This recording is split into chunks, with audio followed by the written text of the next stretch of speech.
relook at the Federal Reserve Act in light of what's happened over the years. And I think the Fed should only have two mandates. Number one, promote macroeconomic growth. Let me underline the word macroeconomic growth. Secondly, to provide stable prices and modest inflation levels. That's what it ought to be doing. In my view, it's totally inappropriate for the Federal Reserve to have an employment mandate to maximize employment because the vast majority of the factors that determine whether or not we're going to maximize employment has to do with things that are beyond the control of the Federal Reserve. If we say that one of their two missions is to promote macroeconomic growth, obviously that will help with regard to employment. But most of the other issues dealing with employment have to do to things that are far beyond their ability to control, such as education policy, such as immigration policy, such as labor policy, such as tax policy, such as regulatory policy. The Fed has nothing to do with that. Now, the Fed Board of Governors are appointed by the president, and they serve specific terms. And the Fed chair is also appointed by the president and serves a specific term. They're all confirmed by the Senate or have to be confirmed by the Senate. And they're supposed to be independent from politics and from the executive branch. One can debate how independent they truly are. But the big issue right now is what's going to happen to interest rates. While the market ultimately determines what interest rates are, the Fed policy can have a significant impact on the market, especially with regard to housing, because the 10-year, Fed, the 10-year rate of Treasury securities tends to have an impact on mortgage cost, if you will. And obviously, most people end up planning on what they can afford for housing based upon their total mortgage payment, and their total mortgage payment can be significantly influenced by changes in interest rates, as it has been in recent years. And so now there's a lot of attention as to what the Fed is going to do this week when it meets with regard to interest rates. And it's got mixed signals that it's got to deal with. On one hand, unemployment is relatively low, but it's ticked up in recent months. Secondly, inflation is above the 2% target level and far below the level of 9.1% in June 2022, but it's ticked up in the last month. And so, the president would like the Fed to significantly reduce interest rates. That's not going to happen. My personal view is it's more likely than not that the Fed will end up reducing the discount rate by 25 basis points or 0.25% and not more, in large part because inflation ticked up somewhat in the last month. And there's still uncertainty about what the ultimate impact of the tariffs are going to be on prices. And of course, the tariffs are going to have to be resolved in the courts because any tariff that was not negotiated between two parties has now been ruled to be potentially unconstitutional and exceeding the president's authority. And that's ultimately going to have to work its way up to the Supreme Court within the next few months. So that's the background. I also think there has to be some limitation on how much self-dealing the Fed can do. Who's the largest holder of U.S. debt? The Federal Reserve. Because when the market wouldn't buy the debt, and when the banks didn't buy it, then the Federal Reserve ended up, buying it basically through quantitative easing. And it was in the process of trying to unwind that and to be able to sell its debt to the market when we started having other challenges. And so that slowed. But they are the largest holder of U.S. debt. And I think there has to be some limitation on their ability to do that because, what it does is it takes pressure off of the Congress to be able to put our finances in order. which is critically important and growing in importance every day. So with that as a background, let's kind of open it up and see what other people have to say.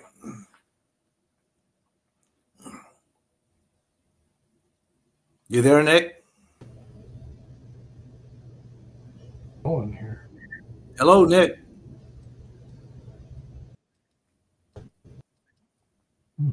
Hello, Nick.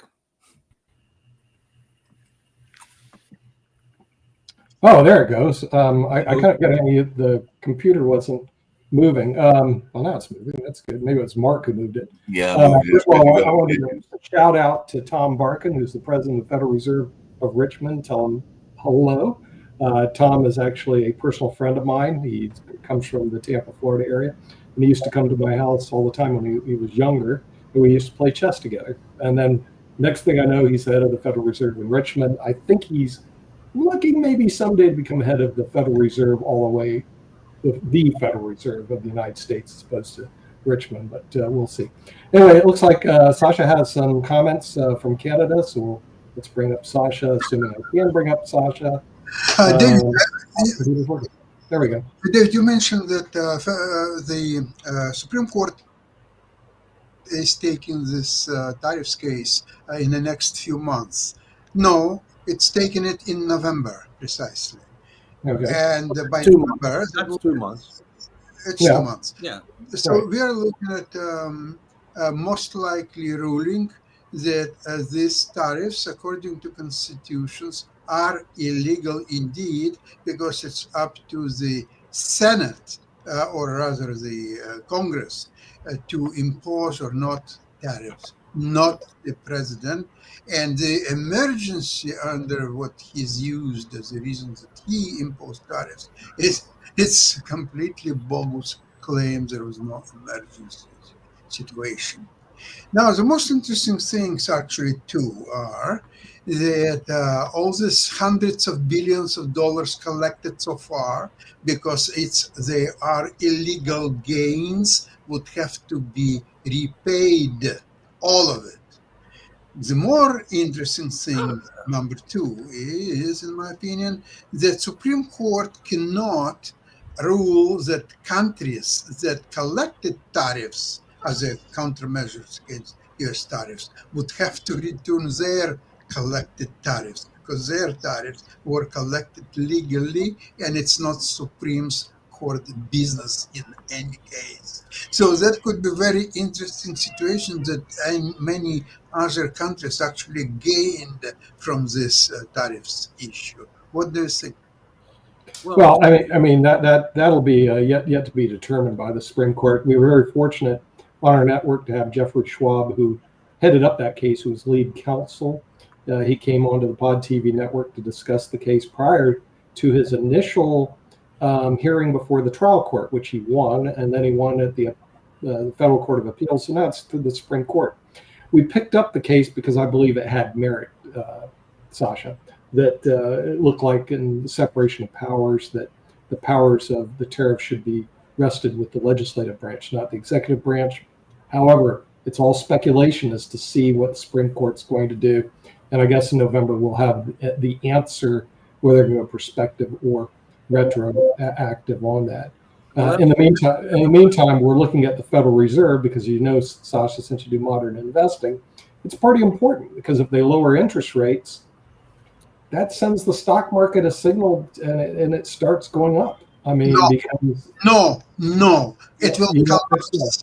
They will lower interest rates 25 basic points, and the market will collapse. But it's too little, too late. The economy is already falling apart, and you will see by Wednesday, 2:00, market will collapse. Dow Jones will go down 700-800 points for sure. Well, we'll see. But let me comment on your question. Let me comment on your question first. Ultimately, the Supreme Court will decide. Several comments. You know, my view is, if you're going to declare a national emergency, it has to be for national security or public health reasons. And I think it's hard to be able to say that across the board tariffs can be justified based upon national security or public health reasons, maybe in target areas like steel and aluminum and things of that nature. Secondly, clearly the court, I think, will differentiate between tariff agreements where the two parties have agreed to the tariffs. And as you know, there have been tariff agreements between the EU, the UK, Japan, Indonesia, and maybe a few other countries. Interestingly, there have not been tariff agreements between Canada, between Mexico, between China, between India, and some pretty big players, right? Okay.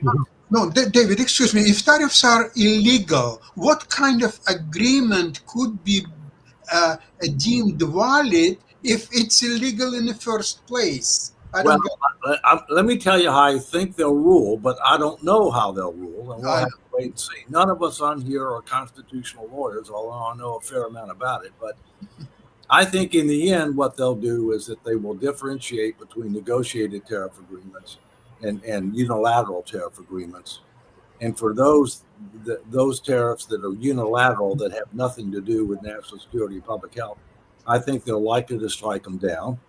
I don't think they're likely to require them to repay the money, but we'll see. All right, I think they're likely to rule on a prospective basis. That's what I think. And this president, is trying to flex his muscles and is trying to, test the limits of executive power. And it's not just in the area of tariffs; it's also in the area of spending, where this OMB director is trying to rescind, or trying to unilaterally do a pocket rescission of about almost $5 billion worth of spending. And the last time I read the Constitution, the Congress has the power of the purse and has the authority to decide how much to spend. But we'll see what happens. I think Mark's got his hand up. Yeah, Mark. Yeah, a question for you. Actually, I got two questions for you. One that I raised earlier, and you just kind of alluded to it and everything, but I'll get to the first one first and everything. I'm getting a lot of reports out there in media land and in newsland about, we're going to hit the holiday seasons and all along those lines, and a lot of people are feeling down in the dumps about their own personal finances, but at the same time, and I have a great deal of respect for you and your knowledge of the economy and everything, stocks are setting records. So what's up with this? Why is we're getting like this mixed messages and everything, where on one hand, we're going to go into Thanksgiving and Christmas season and the whole 9 yards of the holiday season, but then, and people, if you talk to folks, and I talk to people all the time, are very much frustrated by the economy, but the stock market is saying something totally different. Well, first, the stock market really only looks about 6 months out. And the stock market likes certain things that are going on right now. One, they like the fact that the tax cuts that were supposed to expire were extended. And we can debate whether that was good or bad, but nonetheless, they were extended. Secondly, they like the fact that this president is a deregulatory president, that he's trying to reduce regulatory burdens, if you will. Thirdly, they like the fact of the potential productivity gains that can be achieved through technology, including AI. And they believe that the Fed is going to start easing the discount rate over time. So I think that's why. I think individuals obviously have a little bit different perspective, because they're concerned about their employment stability, okay, especially people that are in jobs that could end up being affected by AI. If you're in the government, especially the federal government, there's a lot of people that are concerned about their job security, because, the president is trying to downsize the federal government. It's taken a number of steps in that regard. There's uncertainty in the world. I mean, we clearly do not have our federal finances in order, and which is something that we need to come to grips with. Mortgage rates are still too high, and therefore that has an adverse effect on the housing market, if you will, in the real estate sector. So there are signals both ways, and the tariffs, people don't know how that's going to turn out. The president complained that the Congressional Budget Office didn't score tariff revenue when it scored the One Big Beautiful Bill Act, but there was only a few problems with that. the tariffs weren't in the One Big Beautiful Bill Act. Okay. Secondly, you didn't know, what they were going to be. You didn't know which one would be sustained and which ones wouldn't be sustained. But even if all the tariffs are sustained, and even if the estimates that have been given for the potential revenue from the tariffs are $400 billion a year, we're still 1.6 trillion short that we've ultimately got to come to grips with. If I can ask that follow-up question, then I'll be done and everything. And I know we got tons of other folks, including Dr. Sharif. I mentioned earlier today on the World Edition that Wednesday is Constitution Day, and we'll be celebrating the Constitution. And you just mentioned the Constitution and everything along those lines. But I was watching News Nation yesterday, and there was a author, and I'm trying to remember the name of his book, but he was talking about this notion that we seem to be in this stagnant place where Congress doesn't seem to be doing as much as it should be doing. He felt that we have a very assertive president and everything along those lines, and a very effective, to some degree, Supreme Court, but he was not having good things to say about Congress because he felt Congress was being very stagnant. And there's supposed to be this notion of checks and balance and everything along those lines. So as I try to remember the author's name, because he's written a book that was very much along those lines that Chris Cuomo was a big fan of and everything. But I was just wondering, do you agree with him that we are having a one of our checks and balances is not doing a good job of checks and balance? In my view, and I've said this publicly, and I think it's also in my book, American 2040, which is American2040.com. But I think Congress is a lag indicator. Right. Congress is not addressing large, known, and growing challenges in a preemptive fashion. It waits until there's a crisis before it acts. In many cases, without adequate due diligence and in a reactive manner. I think the current Congress is closely divided, but the Republicans control both the House and the Senate. I think they are trying to give Trump whatever he wants, and yet the Democrats are trying to deny Trump whatever he wants. There's very little going on a bipartisan basis with regard to issues. The one exception is the groups that No Labels, which I'm one of the national co-founders have put together to try to promote bipartisan communication and get some movement on issues like permitting reform and ultimately on issues like the fiscal issue and the immigration issue, which are much bigger but much more difficult to deal with. The president is clearly very assertive. He's very emboldened. He's trying to do as much as he can, as quick as he can. And as we've said already, in at least two areas, the Congress has not been as assertive as it should be. I mean, the tariffs issue is one, and the rescissions issue, is another. So we'll see how this plays out. The president obviously can't stand for re-election under the Constitution, so he doesn't have to worry about what people think. Okay, I mean, because he can't stand for re-election again. But the Republicans in Congress have to worry about what the people think. And by the way, you're correct that Wednesday is Constitution Day. Right. I'm going to have a big announcement on Constitution Day in a press briefing about the need for Congress to call a convention of states under Article 5 to propose a fiscal responsibility amendment because they are derelict in their constitutional duty to do that. The constitutional amendment is going to force the Congress to restore fiscal sanity and sustainability over time, because things are clearly out of control at the present point in time. Are we about to fall off a cliff in terms of inflation and unemployment? Well, I think a real challenge, and there's a growing, number of economists and others who tend to agree with me. I think our real challenge is are we headed for stagflation? Are we headed for stagnant economic growth and higher inflation?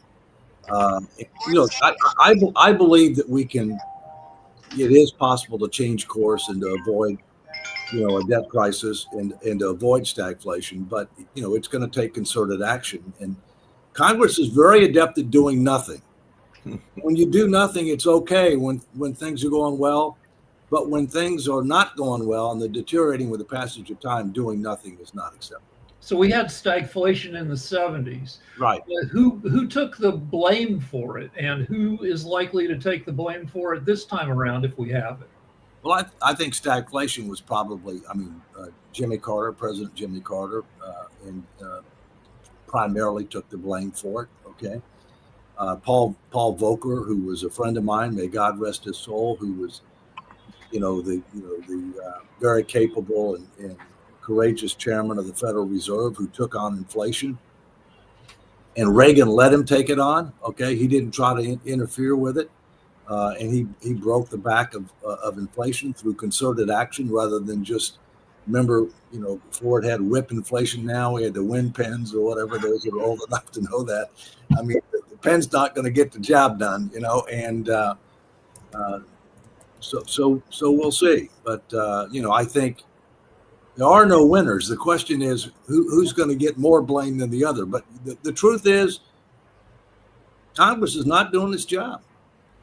And Congress hasn't been doing its job for quite a while, no matter which party is in control. Hey, by the way, just really quickly, David, the author that I was trying to remember, because I said I was going to try to remember it, is actually a well-known Israeli-American conservative writer, and I consider myself more liberal than moderate, but I definitely liked some of what he said was Yuval Levin. So I don't know if you're familiar with his work, but definitely it looks like he had some very powerful words to say about the economy. So that's the author I was trying to remember. And let me mention one other thing. I gave a speech this past Saturday over the weekend to the George Washington chapter of the Sons of the American Revolution, of which I happen to be a president emeritus of, but because of my past service there. And it was on the Constitution. And the speech was about how the United States has strayed from the principles and values under which it was founded, and how we are not following a number of the basic tenets on which our nation was founded. And then what do we need to do to get back on track? And the two issues that I focused on, because time was limited, was our finances and our political system, because we now have a republic, which is a representative democracy that is not representative of nor responsive to the general public. A disproportionate number of members want to be career politicians. A disproportionate number of members are too far to the right or too far to the left of what I call the sensible center. There's little to no compromise as compared to the beginning of our country, where major compromises were needed in order to gain ratification of the Constitution, some of which were good and some of which weren't, like slavery, which fortunately over the years we were able to rectify. But Constitution Day is very important to me. My view is that every member of the House and the Senate and the president and vice president should take a test on the Constitution every Constitution Day, publish the results, and I bet you a majority would flunk it. Probably true. We're going to go to Dr. Sharif because he had his hand up. Then we'll go to. Yeah. Thank you. This is actually a very interesting discussion, and economics is one of the important subject for me. I just want to summarize the whole thing and try to engage with Asian economy. According to Honorable David Walker, what I understand that U.S. Federal Reserve focus on inflation plus jobs and global leaders due to dollar dominance and all of the things. On the other hand, Asian market, what I'm observing, it's more diverse. If we focus on China, this is one of the largest economy in Asia. They are more like state driven. If we focus on Japan, they focus on deflation's battle and all of the things. And definitely India, they are focusing on growth and inflations. But based on this federal rules, what I'm observing, Asian banks and the financial institutions, also Honorable David Walker mentioned about macroeconomics. They are more like policy driven, and they are actually close tie with the government growth agenda. So how you want to differentiate the Asian market and US market, or what is the plan of USA to collaborate or balance all of the economic things? Is there any plan or is there any issues? Well, Yeah. I think, David, I think the best way to answer that question is to Well, first, just a few comments. China is a state-driven economy. All right. Japan, there is tremendous cooperation between the government and the private sector. Through Keidan Ren, et cetera. They, very close cooperation. India is really focused on growth. I mean, they're focused on growth. They passed China on population. They have, less demographic challenges than China has. Obviously they're the largest democracy on earth, not the oldest democracy on earth, but the largest democracy on earth. And so, you mentioned the word plan. Well, Doctor, I hate to tell you, we don't have a plan. And that's part of the problem. Despite a federal law that says the U.S. government is supposed to have a comprehensive, integrated, future-focused, and results-based plan, we don't have one. Now, individual departments and agencies do, but they end up doing their own thing, in many cases beyond what their mission is, in many cases duplicating or leaving gaps, and in many cases focused on inputs and outputs rather than outcomes. And that's got to change. We need a comprehensive integrated plan that focuses on economic policy, diplomatic policy, military policy, and domestic policy. That's what we need. I'm pushing for that, along with a constitutional amendment and along with a statutory fiscal commission to be able to help put our finances in order. So you talked about the lack of centrist voices. How do you get there? And I'll tell you one set of centrist voices that are pretty much gone. I come out of late night, and late night for 50 years, starting with Johnny Carson in the 60s, was centrist. Late night hosts did not want you to be able to figure out which way they voted. Look at Leno. You can't tell if he's a Republican or a Democrat. Kimmel, until he started getting pissed off about stuff. But now we're down from like 6 late night shows to 3. And conservatives won't watch them anymore, except for Greg Gutfeld, which is the conservative flavored one over on Fox. Well, the media is a big part of the problem, right? Because, we have a situation now where there are very few outlets that are truly news outlets, okay? As I say, we have too many fact-free zones. We got plenty of people that want to give their opinion. And we also have found that there's a fragmentation of the media to where there are certain media outlets that are clearly to the left of the sensible center. We have other media outlets that are clearly to the right of the sensible center. And let me come back to something that I said before with regard to the Congress, all right? You've got too many people that are blindly following the president, and you've got others that are blindly opposing the president, right? You really have some of the same thing going on in the media. I mean, you have certain media outlets, and I won't mention which ones, that are just cheerleading the president. I mean, he can't do anything wrong, okay? And that's obviously not the case. We've talked about a few of the issues that are controversial and are being challenged. There are other media outlets, he can't do anything right. I mean, even when you get positive results, they'll still oppose him. I think we need political reforms. I think we need redistricting reform, where it's required that there be independent commissions that will end up drawing the lines to maximize competition consistent with the Voting Rights Act rather than minimize competition. Secondly, I think we need integrated and open primaries. So therefore, independents like myself and about 50% of registered voters have a voice in the primaries. And if you will, parties can still endorse candidates, support those candidates, but let everybody be part of the process. I think ranked choice voting is something we need to consider. I think campaign finance is important. I think term limits is important. I think those latter two items are going to require a constitutional amendment. The earlier items do not require a constitutional amendment. And here's something that a lot of people don't understand, including members of Congress. Congress has the right under the Constitution of the United States to set the rules for federal elections. They can set the rules for redistricting. They can set the rules for voter ID. They can set the rules for some of the things that I'm talking about.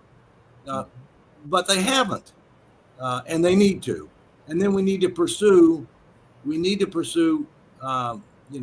constitutional amendments for campaign financing for term limits. And I'm an advisor to a group called America's Promise.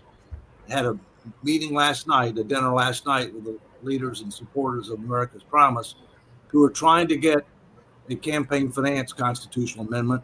We're trying to encourage Congress to do it on its own. That would be great, but I think that ultimately we're probably going to have to go the route that I'm going on fiscal responsibility, and that is an Article 5 Convention of States. Can you get, so say that happens, can you get stuff past SCOTUS? SCOTUS has 2 hardcore conservatives who will vote with Trump every time, 3 hardcore liberals who will vote liberal every time, and then you have the 4 remaining conservative-leaning justices. Well, one, the Supreme Court on campaign finance has already ruled that it's free speech. I don't agree with what they ruled. I think the only people that ought to be having the right of free speech with regard to elections are people who can vote. A newsflash, corporations and unions can't vote. Their employees and members can, their shareholders can, but the entities themselves can't. I think that was a mistake. But given the ruling, you're going to have a constitutional amendment. Look, if amendment is proposed either by the Congress or by a convention of states under Article 5, and if it is ratified by 3/4 of the states or 38 states as provided under Article 5, the Supreme Court has nothing to say about it. It's done. And by the way, there are 2 modes of ratification provided for under Article 5, one of which is state legislatures. The other is conventions of pledged delegates who vote for or against the amendment. That's the closest thing in our country to a referendum of the people. That's what we believe should happen to the extent that there are any proposed constitutional amendments. It's been used before to repeal prohibition under in connection with the 21st Amendment. And I have little doubt in my mind that the American people would overwhelmingly approve. Doctor? Yeah. First thing, I want to give a special thanks to Honorable David Walker because you bring very interesting things. I think for my audience, because regularly I share your show in my classroom and with our policymakers, you share that USA do not have long-term plan for this economics, for diplomacy, for policy, and all of the things. That is the things also learning opportunities for Bangladeshi policymakers, because what you do not have, you already share. Yes, I do not have. We can push and we can take this initiative. But my question beside that if USA is one of the largest economy in the world, it has huge impact in the around the world. If USA do not have proper planning, how they can survive in 21st centuries, where there are a lot of complexities, lot of competitions, and lot of innovation happening. What's your thoughts? Well, first, we are the largest economy on earth. We have the most powerful military on earth. We have the most diplomatic influence on earth. And we do have a lot of cultural influence around the world, in particular with regard to our media, Hollywood, etc. But without a plan, all you have is prayer. Don't get me wrong, I'm for prayer, but I'm for prayer and a plan. Without a plan, you can't maximize value and mitigate risk. And that's what it involves. You want to maximize value and manage and mitigate risk. You can't maximize value and minimize risk. That's an oxymoron. Now, in fairness, we do have a national security strategy. We do have a national defense strategy. That's probably the closest thing that we have to looking forward with regard to the national security side. But that's not enough. And even that has to be revised based upon power, based upon, where the real risks are going forward, changes in warfare, which we're seeing a lot of that in Ukraine, a totally different kind of warfare as compared to, what has occurred in the last several decades, if you will. But I think it's good. I mean, we need to learn from history, and we need to learn from others, and others can do that too. Just because you're number one doesn't mean you're always going to be number one. And I think we'll be a major power, but the question is, will our future be better than our past? And that's part of what stewardship's all about, Doctor. Our founders believed that we shouldn't just be living for today. We should be taking steps to create a better tomorrow. We should focus on our posterity, which is stewardship. We should always strive to form a more perfect union. And while we'll never be perfect, if we continue to make changes to try to improve ourselves over time, our future can be better than our past. I have an interesting historical question, and all along those lines, and I'm going to put it in an interesting context. I was talking on the news show earlier today that there was a survey recently of our young people under 30, and they were saying that it is okay to disrupt people that you disagree with, and all along those lines. It was like 70%. They also had a highest percentage that thought political violence was okay as well. With that being said, David, do you think that we run a risk with our young people of a new version of the Boston Tea Party? Because we know that that's what happened in that economy period, was people got upset and they went in a massive protest and everything like that. So do you think that we run a risk of there being a new version of the Boston Tea Party in the 21st century? Well, I hope not. I mean, our country is very divided right now. And quite frankly, with regard to young people that are below 30 years old, I've got 3 grandchildren that are in that category. But if you look at the overall,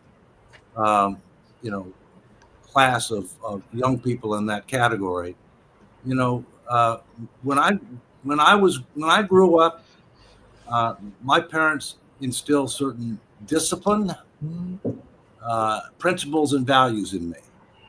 When my kids grew up, I instilled certain principles and values and discipline in them. All right, that's not happening to the extent that it needs to happen right now. Whether you're at a restaurant and you have unruly kids that the parents don't do anything about, okay. Whether you have single parent families where the child does not have a role model, okay. Whether there be a lack of discipline when somebody clearly goes beyond the pale, if you will.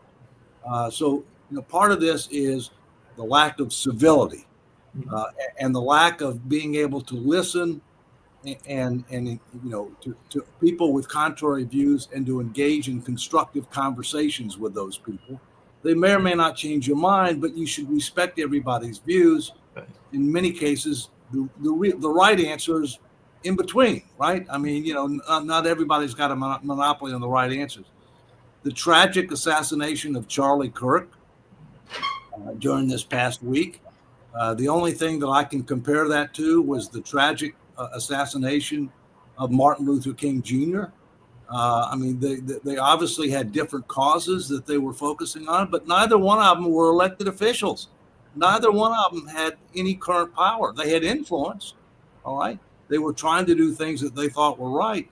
But I think, when you get to the point where you're starting to assassinate people for their views, even though they don't have don't directly have any power over others, I'm concerned. I'm concerned because we're not exercising our stewardship responsibility. I'm concerned because civility is declining. And by the way, remember how Rome fell. Rome was the greatest superpower in its time. It was 500 years as a republic. That's what we are. But the republic fell and became an autocracy. And then ultimately the empire fell. And why did it fall? Fiscal irresponsibility by the central government, decline in political civility and moral values, overextended military around the world, and inability to control its borders. Those sound familiar? We need to learn from history. We need to learn from others. And we need to recognize reality that we've got to make some course corrections to make sure our future is better than our past. Yeah. David, you mentioned planning, and the thing is, this still bothers me because we do broadcast to the Certified Financial Planners Group, the Financial Advisors Group, and all these people that work in the financial planning market, and there's about 80,000 certified financial planners right now. What they do is they actually do projections that take place over 5 years, 10 years, and even 20 years. In other words, so the client will see their financial picture today, what it'll look like 5 years, 10 years, and 20 years. Right now, it seems to me that the U.S. doesn't have a 5-year projection, which you can do on computer programs to show basically what your debt will be, what your income will be, et cetera. You can do a 10-year program. And this is where I run into problems, is that in 10 years, because of Medicare and Social Security trust fund running out of money, I don't know how you do a 10-year projection without having a major recession. I don't see it. And you can do a 20-year and maybe there'll be a recovery in 20 years. Is it because people in Congress know that they can't really realistically do a 10-year projection without doing it? Oh no, we're in trouble. Or are they that ignorant about using Excel spreadsheets? Well, first, in fairness, the Congressional Budget Office, at least twice a year, will do 10-year projections. And once a year, they'll do a long-range projection, which is 30 years. Okay? And the GAO, which I used to head, does a long-range projection about once a year. That's obviously got to be based upon current various assumptions, one of which is they base it on current law. They don't speculate on what may end up changing in the future. And those projections have said for the entirety of the 21st century that we're on an imprudent and unsustainable fiscal path. All right. The OMB, basically, if you ask the OMB what the plan is, the plan's the budget. Well, the budget's 1 year, and it also is not adequately outcome based. And guess what? The last time the Congress worked to pass a budget and timely appropriations bills by the beginning of the fiscal year was 1996. And guess what? They're not going to do it this year either. And what's ironic about that is there's only one express and enumerated responsibility for the Congress in the Constitution of the United States. Only one that they're supposed to do every year. And that's to pass all the appropriations bills on time. Last time they did it, 96. How many times have they done it in my lifetime? 4. That's an F minus.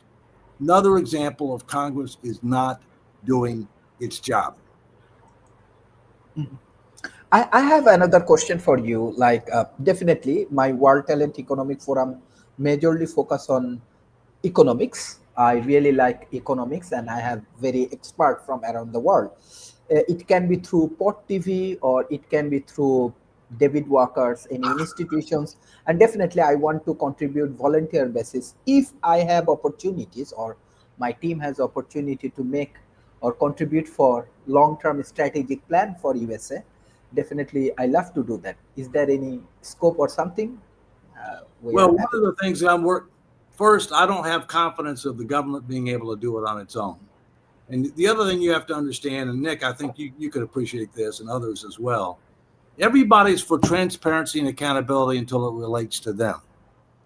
And in many regards, I think part of the problem is they don't want to do some of these things because they don't want people to see what they might show. They don't want to focus on outcomes. They'd rather focus on inputs and outputs rather than outcomes, because the outcomes aren't good. For example, we're not top 25 in the world in K through 12 education. Sure. We spend more than any other country on earth on healthcare, and we get below average outcomes. I mean, I could go on, right? So outcomes, it's what it's all about. Okay, you need inputs and outputs to get outcomes, but if the outcomes aren't working, then something's got to change. All right. So I'm working on an effort right now with a prominent private sector firm to get philanthropic funding to be able to put together a strategic framework.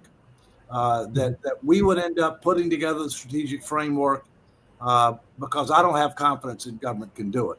I think they can fill in the framework and operationalize it, and I think it would help the executive branch do a much better job. And quite frankly, I think it'd help the Congress do a much better job, because one of the things that Congress ought to be doing is that when they create a new program or a new tax preference, they ought to be able to say, what are we trying to accomplish and how are we going to measure success on outcomes? Mm-hmm. And that's how they ought to be saying, this is what we intend to happen as a result of this when they authorize it. So then the agencies know. And so then when they're doing oversight, when they're doing reauthorization, when they're doing appropriations, they've got a basis to make more informed decisions. Today, what ends up happening, they don't do that. And if something's not doing well, people say, I just need more money. I just need more money.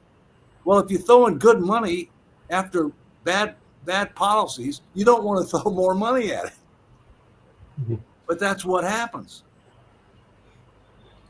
Hey, David, I got a question for you that was raised on another one of our shows recently, and I don't have an answer, and neither did the person that does the show. It's actually going to re-air today because they tape it on Sunday on their YouTube, and then we air it on Mondays and everything. But they were trying to figure out I know people are looking for voices and everything. Where are the moderate Republican voices? Because they were trying to figure out who could address the MAGA crowd and everything that people would listen to. They would be moderate. I know people positioned Nikki Haley, but they thought that Nikki had lost her voice and everything after losing the election and everything. So does Trump have such a lockdown that there are no moderate voices, or where are those moderate voices? Because they dropped a couple of names, including the gentleman from Texas and everything along those lines that's for prayer in school, whose name is slipping me right now and everything. But where are the moderates in the Republican Party, just like some people are wondering where the moderates are in the Democratic Party?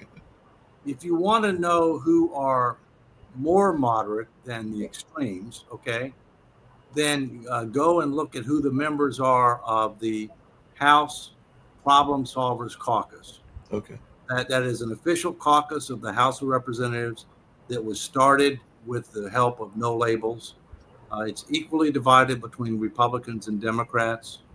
Brian Fitzpatrick is the co-chair Republican.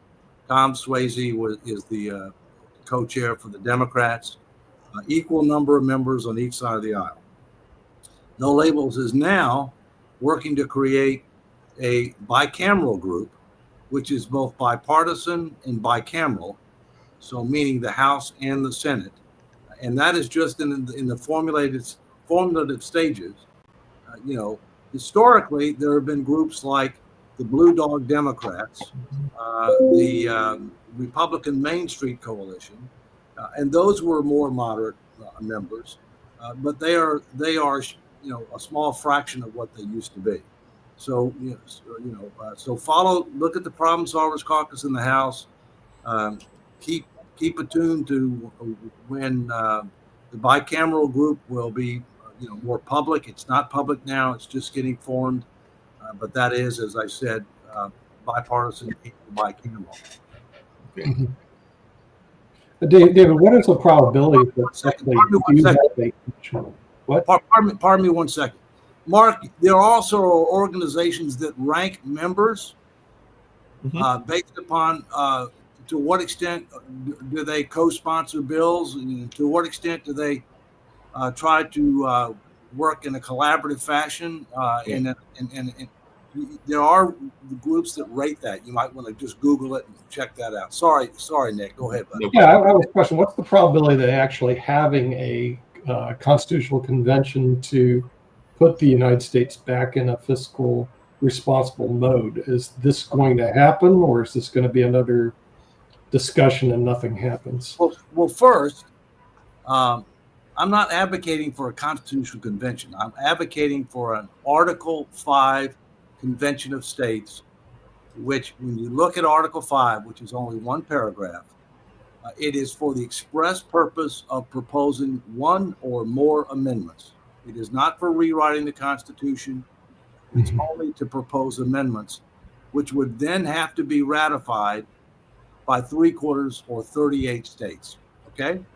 I don't know anybody who's arguing for a constitutional convention. In fact, the biggest argument against an Article 5 convention is it might run away and it might try to rewrite the whole Constitution. Now, one of the things that's key about our effort is that in 1979, there were 39 active applications. You only need 34. Of the 39, 30 were fiscal responsibility only. The conventions are one state, one vote. So that means a majority of the states want fiscal responsibility only, which means they can control the scope of the convention. It won't run away.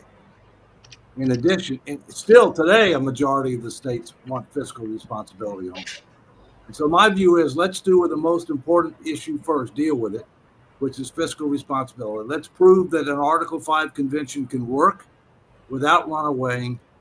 And then that will put more pressure on Congress to deal with other issues that they haven't dealt with, such as term limits, such as campaign finance.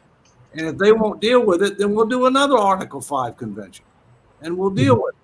Because the founders were very smart people. They knew that the Congress could become so out of touch or out of control, or might fail to address issues that need to be addressed, that they gave the states the right to propose amendments. And to ratify amendments to the same method as the 27 we have now. And the states need to ultimately step up. Now, I'm hoping Congress will do something after this becomes public. It's basically reaffirming what our group found over 3 years ago, okay? But it's an independent, interstate, nonpartisan, official governmental body who's basically agreeing with us. And by the way, they also have discovered that we crossed the goal line again in 2016 and 2017 when Congress didn't do anything. And so if Congress doesn't do something, then I think the states are going to have to step up. The Attorney General is going to have to sue, and it's going to end up in the Supreme Court. All right. Another case to look forward to in the United States Supreme Court. Now, when it comes to the tariffs, you said that they probably won't allow refunds of these money. If they don't, do you think they're going to go prospective and saying if they strike down the tariffs, they'll just say that you can't do future tariffs? Or are they going to say that Congress didn't act, and didn't act is an action? In other words, Congress could have acted but didn't act, and hence they deferred to the executive branch, which, by the way, if they do that, then obviously the tariffs would stay in place. My gut feeling is they're going to differentiate between ones that have been negotiated and ones that haven't, ones that may have a national security implication or public health and ones that don't. They're likely to strike down the ones that were not negotiated, that don't deal with national security or public health. They're not likely to ask or require that the government repay the money, because basically what they'll be saying is, that it was questionable until we ruled, but once we rule, it's not questionable, and therefore on a prospective basis you can't collect it anymore. Yeah, that's my gut. But we'll see. Right. Yeah, we'll see. It's still that. And the thing is, when does the Federal Reserve meet on their quarter point? Tomorrow and Wednesday. Tomorrow and Wednesday. Okay. Yeah. See, I'm looking at a quarter point reduction also. Yeah. That would be our best guess that you're going to see the interest rate go down. And I think that's what the market's expecting. They were hoping for more, but when the inflation report came out last week, I think they moderated their expectations. Yeah, I think you're right, and I don't think you're going to see a half point decrease at all, and I don't think they're going to do nothing either, because it looks like you're going to run into a stagflation economy. But it still gives me pause without looking at, if you do 10-year projections, how is Congress going to maneuver in 2030, 2031, 2032 with the trust funds running out of money? I don't see the maneuverability. The Social Security trust funds expected to run out in 2032 now. But one of the things we're seeing more people start claiming their Social Security benefits. And look, the Congress is not going to allow the trust funds to go to zero. But the question is, when are they going to reform the system? The sooner you do it, the less changes you have to make, the more transition time, the more certainty and stability. And the more you can get the power of compounding to work for you rather than against you. Right. But I said Congress is a lag indicator. Yeah. And they And, typically and want to act until they have to. yes, and just for our audience edification, Denmark raised the retirement age on their social security system to age 70. So it's not unusual to see people retiring at older ages, and that may be the way it is. But right now, the way it is, we're out of time. So we don't want to thank the Honorable David M. Walker, the former Comptroller General of the United States, and our audience in the United States and around the world. We'll see you next week on Economics with the Honorable David M. Walker. Take care. Bye-bye. Yeah.